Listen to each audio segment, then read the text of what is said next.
Assalamualaikum warahmatullahi wabarakatuh. Perkenalkan, nama saya Diasa Saputra. Saya dari D4 Keperawatan dan Profesi Nurse, Kemenkes Jakarta 1. Jadi di sini saya akan menjelaskan tentang alur peminjaman lab di Poltekkes Kemenkes Jakarta 1. Di sini peminjaman lab itu terbagi menjadi dua ya teman-teman. Yang pertama itu peminjaman laboratorium secara terstruktur. Nah, secara terstruktur itu gimana sih maksudnya? Jadi peminjaman lab ini telah ditetapkan sesuai kalender akademik. Jadi misalnya bulan Januari itu ada kegiatan praktek, jadi sudah ada di jadwal untuk peminjaman lab. Jadi itu udah diurusin nama PJMA dan SIPEN-nya teman-teman. Terus yang kedua itu ada peminjaman lab yang tidak struktur. Jadi peminjaman lab yang di luar dengan jadwal yang telah ditetapkan oleh akademik gitu. Terus ada yang nanya gimana sih alur peminjamannya. Yang pertama itu mahasiswa harus melakukan konfirmasi terlebih dahulu nih terkait penggunaan ruang lab kepada PLP jurusan keperawatan dalam maksimal waktu itu H-1 ya teman-teman. Terus yang kedua itu melihat peta ruangan lab melalui papan informasi. Terus cara peminjamannya itu yang pertama itu berdiskusi dengan PLP terkait dengan kebutuhan ruangan. Yang kedua mengisi buku peminjaman ruangan dan tabel penggunaan lab terstruktur pada papan informasi.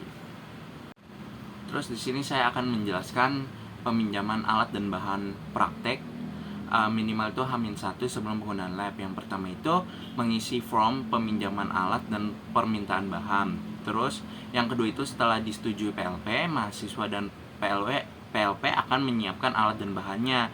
Terus yang ketiga itu selama proses peminjaman harus menyertakan kartu. Nanti dikasih ada kartu lab gitu teman-teman. Terus kartu lab dan form itu disimpan secara mandiri pada map yang telah disediakan. Terus yang kelima itu setelah selesai peminjaman kita melakukan pemeriksaan terhadap alat yang telah dipinjamkan. Terus yang keenam itu pastikan alat dikembalikan pada keadaan baik dan bersih. Apabila ada kerusakan segera lapor kepada PLP. Terus yang ketujuh ada setelah menemui PLP untuk melakukan proses pengembalian, kita melakukan diperiksa oleh PLP dan mahasiswa akan mengembalikan alat pada tempatnya. Terus yang terakhir itu melakukan tanda tangan formulir untuk pengembalian alat teman-teman.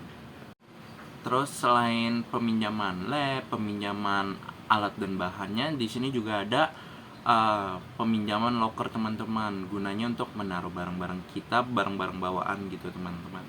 Yang pertama itu mengisi form online teman-teman pada QR yang telah disediakan. Terus yang kedua itu setelah mengisi QR, PLP akan memberikan kunci dan mahasiswa menyerahkan kartu jaminan seperti KTM atau KTP gitu teman-teman.